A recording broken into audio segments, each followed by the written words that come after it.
Now here's the next season. One of the greatest illustrations of life is in the third season, called the season of summer. And here it is in simple capsule form.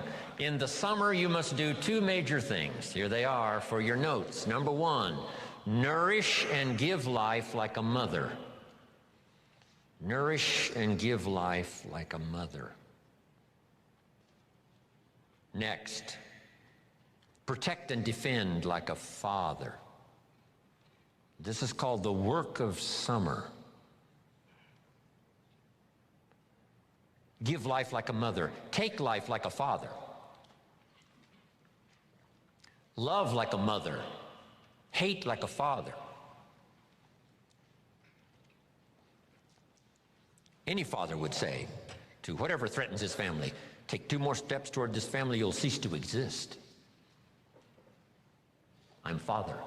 I protect, I kill if necessary.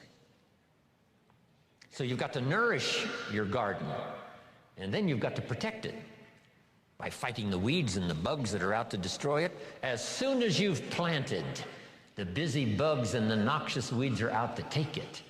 Now put this line in your notes, and they will take it unless you are extremely father-like and vigorous.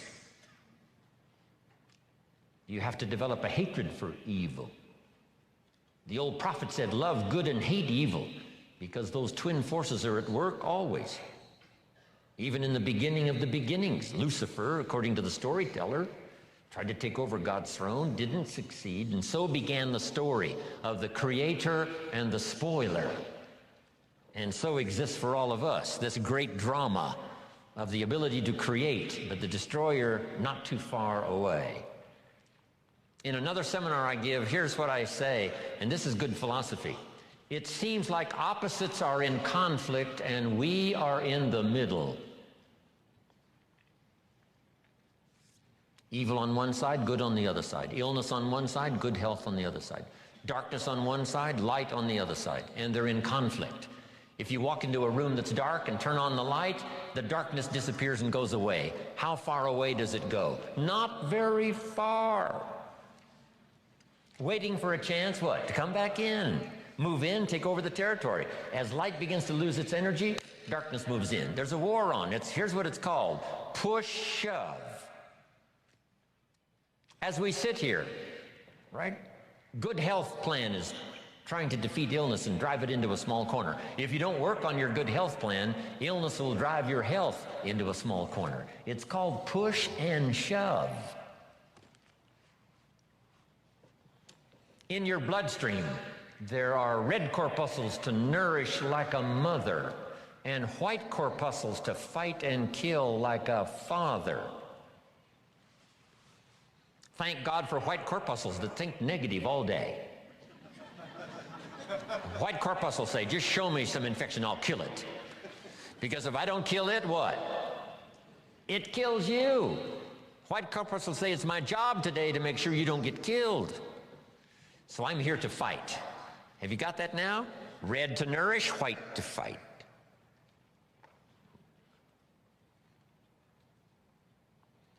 So here's the key now. Cooperate with the positive side of this war of health and illness.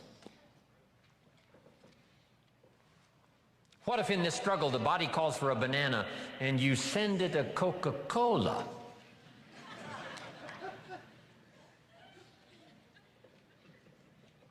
And now the body has the right to say what? Whose side are you on? I'm working day and night to drive illness into a small corner and keep you healthy, and you keep sending me the wrong stuff. Come on, just a little cooperation here, and we can win this game. But see, if you don't do your push-ups, and what was that little voice in my hotel room this morning that said to me, Jim Rohn, you don't have to do your exercises this morning. You're running a little late. And this little creature on this shoulder almost talked me into it. And the little angel says what? No, no, no, no, no, no. Fall on the floor one more time. Do those push-ups, a few crunches, a little modified version, yes, because you are late, but you got to keep up the pace. See, that's called what? The work of summer. Here's what it's called: high drama. Nourishing and protecting. Nourishing with one hand and protecting with the other hand. Even the battle of the mind. Here's a good note to make on the battle of the mind. Don't become a victim of yourself in this battle of the mind. Should I, shouldn't I? Let it go. No, don't let it go. Run the red light. No, be a little more cautious. Think of your family. See, we have to continually do this. Beware of the thief on the street that's after your purse, but also beware of the thief in your mind that's after your promise. That little thief that says you're too short, you're too tall, you're too old, you've never done it before. What makes you think you can do it now? Nobody in your family has ever done it. In fact, if you start, they'll all make fun of you. It's called the thief in the mind that steals the dream and steals the promise, makes you less effective than you should be. Here's what you must do: battle with the mind. Now, what's the purpose of all of this opposites in conflict? Here's what I think it is: to create high drama. God wishing it to continue on earth as it did in heaven. I guess that's the best conclusion I've come to. Because here's the last of this now. Would it be possible to win if you couldn't lose? And the answer is no, it doesn't seem like it. If you took a football today and put it under your arm and we went with you to the nearest football stadium, and with that football under your arm, if you walked across the goal line, would we call it a touchdown? And the answer is no, that's not a touchdown. It's not a touchdown until you face the 350-pounders that want to smash your face in the turf. And if you can muscle by them, and if you can dance past the secondary with the football under your arm, cross the goal line, now we call it a touchdown. And maybe you won the game, and maybe you won the championship. So jot this down now. High drama is the order of the day. I guess so ordered by God himself. High drama. But that's what makes life so unique, so challenging, so much opportunity. A chance for fortune and a chance for failure. And you've got to defend yourself against one, see if you can't maximize the other. That's the game of life. Isn't this good stuff? I mean, these few simple ideas started changing my life. Age 25, I was never the same. What if you picked up a book? And the book, first chapter said, everything's fine. Chapter 2, everything's fine. Chapter 3, everything is just fine. Chapter 4, everything is still just fine. Would you finish this book? And the answer was no. What kind of a book is this? So the book on your life story, it's not going to be this. It's going to be filled with the full dramas of the highs and the lows and the winter and the spring and the summer and the harvest. So have you got that now? The third season, do the work of summer.